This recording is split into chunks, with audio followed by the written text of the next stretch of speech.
If you're watching this video, I think we have a very serious situation regarding Rahul Gandhi. Rahul Gandhi has become a threat to the nation. Please don't believe that anything he's saying is accidental, or that he's ignorant, or that he's not aware. He holds the position willy-nilly of leader of opposition. Now that's a very important position to hold for a person who believes that India should not exist. It is most unfortunate that we have a situation where we have a leader who's leader of the opposition who says that he's fighting the country itself. Mark the words. Look at the language that he uses. He says, I do not believe that India is a nation. He says India is just a union of states. He's always making the point with deliberate emphasis that India is not a nation, and therefore he does not believe in nationalism at all because he doesn't believe in the idea of an Indian nation. How can you have a person, a politician holding high office who believes that India is not a nation? Please note the words he has used today. He says, I am not fighting a political party. This is not a political battle. I am fighting a battle against the Indian state. Now, Rahul Gandhi, let me tell you what the Indian state is. Either you're ignorant or you need someone like me to educate you. According to Article 12 of the Indian Constitution, if you only read Article 12, if you only read the Indian Constitution, Rahul Gandhi, don't go around taking that copy of a constitution, if really that is a true one, and start waving it around as a prop. You know nothing about the constitution. Article 12 of the constitution clearly says, it defines the state and the Indian state as follows. 1. The legislative and executive organs of the union government. Now, by saying I am going to fight the Indian state, Rahul Gandhi wants to wage a war against the elected government of the country. Rahul Gandhi wants to wage a war, therefore, against the Lok Sabha. Rahul Gandhi, therefore, wants to wage a war against the Rajya Sabha, the legislative and executive organs of the government.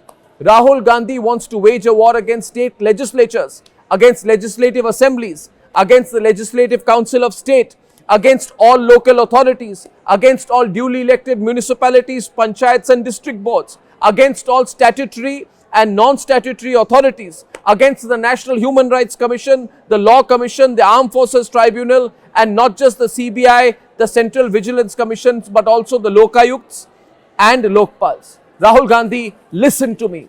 I am challenging you tonight to have a debate with me on your position, which I truly believe is not just unacceptable, but intellectually perverted. Rahul Gandhi, you say you want to wage a war against the Indian state, against my nation, against my flag, against my country's national anthem, against every symbol that unites the country. And therefore, by saying so, you've also said officially now that you want to wage a war against the Indian armed forces. Ladies and gentlemen, please consider the words of Rahul Gandhi carefully. He has revealed his mind. The world's second largest military force, the world's largest volunteer army, is also the Indian state. Rahul Gandhi, who has made many anti-army positions in the past, who has tried to incite people, who has tried to divide the Indian army on lines of caste and religion, who has made provocative and factually incorrect comments, now takes the next step, takes a completely Maoist line and says, I want to wage a war against the Indian state. If you had a doubt in your mind that there was a Maoist lurking within Rahul Gandhi somewhere, shed the doubt. Rahul Gandhi has said it clearly and openly that he has a Maoist position. And I ask you today, will you ever vote for an individual who has a Maoist line of thinking in the world's largest democracy? Rahul Gandhi, you want to wage a war against the Indian state and therefore the Indian executive, therefore against the Honorable President of India, Draupadi Murmu.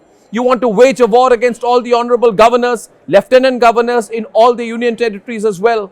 You want to wage a war against the Honorable Chief Justice of India, 32 sitting Supreme Court judges, 25 high courts, over 1100 sitting high court judges against the lower judiciary.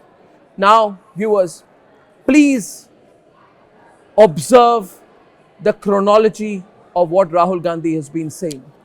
Observe his actions, don't disregard it. Consider what he's been doing, what his intent is, and how he ends up revealing it. All this while, he has tried to stealthily cover what he has been up to. He has never told you, never ever told you what is in that document that he signed along with the Chinese officials under the watchful gaze of his mother Sonia Gandhi and Xi Jinping himself. The visuals are there. I know you have a doubt about what he did, but you have probably said Arnab is exaggerating the content of that document. Ask yourself whether the Rajiv Gandhi Foundation took money from Chinese authorities. Ask yourself today that a man who now says in 2025 that I will wage a war against the Indian state and the nation itself, which I do not recognize as a nation, that person has signed an agreement with an enemy country.